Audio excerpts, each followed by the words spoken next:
I'm going to show you how to take your videos from this to this with just a few basic lighting principles. And make sure you stick around to the end because I'm going to show you how you can light your videos for free with something that you should already have. And if you're new here, my name is Carl. I do videos on camera stuff, video editing tutorials, photography. So if you subscribe and leave a comment on some topics that you want me to cover, I'll be sure to make a video going over it as long as I know the topic.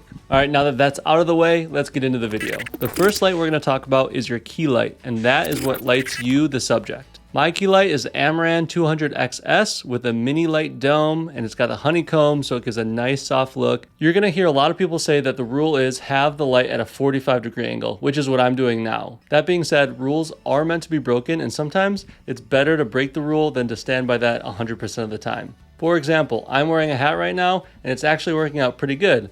But if you are filming yourself or your subject, and they like to wear their hat like this, it's gonna block their eyes with the shadow. So you're gonna have to adjust the lighting to make sure you get the best shot.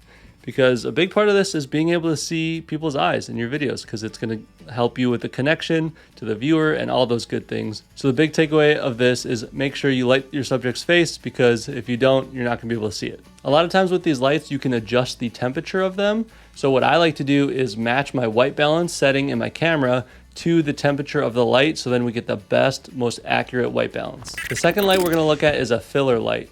So we already talked about the key light, and it's lighting this side of my face, which normally leaves a shadow on this side and gives you a dramatic look, but I didn't want that for this video. So I added a filler light to fill in the shadows on this side so it's not so dark on the left side of my face. For this, I'm using a Neewer tube light, and it's super simple. These lights are relatively inexpensive. They're full RGB, so you can change the light and have fun colors, things like that. That leads to my next light that works in tandem with that filler light. And that's my motivated lighting, which is the Govee floor lamp that you can see right behind me. This light not only helps light my background and separate me more from the background, but it subconsciously shows that there's a light on this side of my face. So even though my filler light is off screen, you see that light behind me, and it kind of subconsciously tells you that I'm being lit by that light. I forgot to turn on one of my lights, so I'm gonna turn that on now and see if you can tell the difference. Ready? 3, 2, 1, go. Did you see it?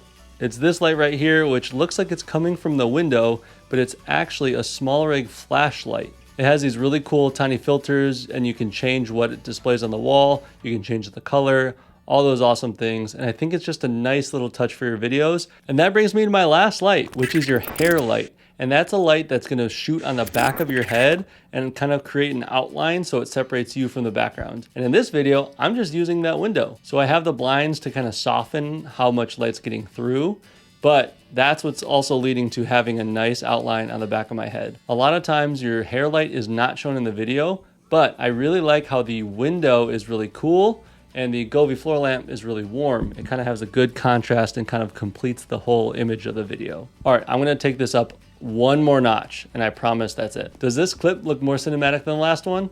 It's because I added haze. So I use the Smoke Ninja. Using a smoke machine or haze is super nice because it thickens the air, and when the light is coming through it, it's gonna catch it. So it's gonna look super dreamy, cinematic, and it's gonna elevate your videos. And it's something that I forget to do sometimes, but when I do it, I get so stoked because it looks so much cooler. I just repositioned my camera and noticed the flashlight catching the haze. That looks freaking so awesome, and something that you can't achieve without the haze. So if you weren't sold before, I hope you are now, because that is freaking sweet. And as promised, I was gonna show you how to light your videos without all this gear, super easy for free at home with something that you already have, which is sunlight. Natural light is gonna light your videos and give you such a nice soft look. Filming by a window is awesome. Let me show you. All right, here we are. I'm just using the window light. All my other lights are turned off, and I'd be pretty happy with a video of this quality. I think the image looks great, super nice. It's free, which is super sick, and I just wanted to show you it's possible to just use a window light and make it look good. And all of this being said, if you only had the money to invest in one of the lights, it's going to be the key light. I think it's the most important light you're going to use in all of your videos. Sometimes I only use just the one light, and it works out for me. So that's the one thing I would say, if you're going to invest, get the key light. Anyway, I hope you learned a thing or two about lighting. If you like this video, subscribe, leave a comment if there's any other topics you want me to cover. Otherwise, I'll just be creating the content that I normally do. All right, take it easy.